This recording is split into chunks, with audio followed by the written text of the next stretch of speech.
నాట్లన్నీ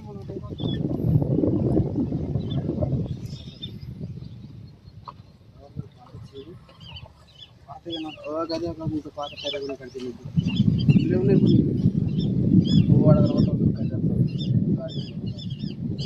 ఆడ వస్తున్న ఆడ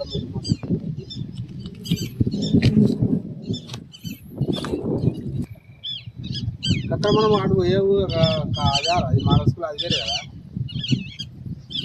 ఇక్కడ కనబడేది కదా తవ్వకుండా కాదు కదా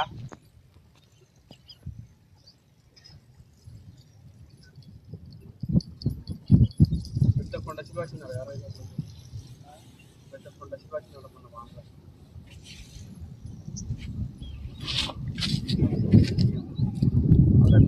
నల్ల బాగా దగ్గరికి పోయి అక్కడ బాగా వచ్చి అడుగుతున్నావు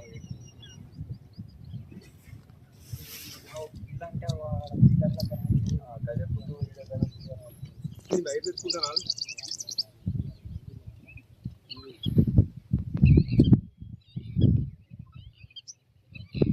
లైట్ దొరకాలి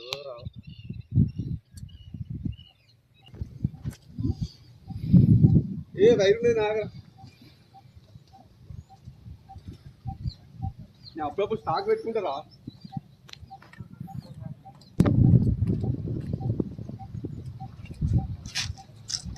వైరు ఉన్నది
మీది ఎవరు? మాది హుస్నాబాద్ ఎల్లమ్మ చెరువు వద్ద. ఇది రుద్రమాదేవి రాజులు కట్టించిన చెరువు. ఇది హుస్నాబాద్ ఎల్లమ్మ చెరువు. ఈ కింద కూడా వేల ఎకరాల పార్కం పడుతుంది.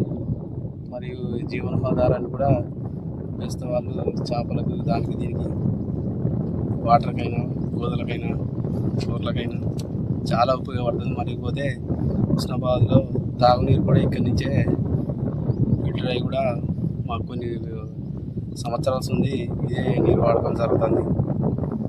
మరి చెరువు వల్ల మాకు చాలా ఉపయోగాలు. ఇది కూడా గవర్నమెంట్ పట్టించుకొని పొన్నం ప్రభాకర్ గారు మంచి అభివృద్ధి దిశలో చేయాలని కోరుకుంటున్నాం. పొద్దున మార్నింగ్ వాకింగ్ కానీ అదేవిధంగా వాకింగ్ చేసే వాళ్ళకు పబ్లిక్ కూడా మంచిగా అందుబాటులోకి తీసుకురావాలని పొన్నం ప్రభాకర్ గారిని కోరుకుంటున్నాం. మరియు మాకు కూడా బతుకమ్మ అది కూడా పోయినా సరే ప్రభుత్వం కూడా బాగానే ఎట్లా ఇది బాగానే కట్టించారు ఇక్కడ. ఆ ప్రభుత్వం కూడా మరి ఈ ప్రభుత్వం కూడా మంచి దిశలోకి చెరువును తీసుకుపోవాలని కోరుకుంటున్నాం. మాది హుస్నాబాద్ ఎల్లమ్మ చెరువును ఇప్పుడు ప్రభుత్వం పొన్నం ప్రభాకర్ గారు పట్టించుకొని తెలంగాణ టూరిజంగా మార్చి సాయంత్రం పూట కూడా పిల్లలకు కానీ పెద్దలకు కానీ మంచిగా మన సిద్దిపేట కొమ్మరి చెరువు లెక్క అభివృద్ధి చేసి మంచిగా మాకు ఈ 5 సంవత్సరాల్లో కూడా చేయగలరని కోరుకుంటున్నాం. ప్రభుత్వం పట్టించుకొని దీనిని చెరువును పర్యాటక కేంద్రంగా మార్చి ఇక్కడ కూడా దాదాపుగా 2 లక్షల పబ్లిక్ ఉన్నారు. మంచిగా పర్యాటక కేంద్రంగా మార్చి మంచి అభివృద్ధి దిశలో తీసుకోవాలని కోరుకుంటున్నాం.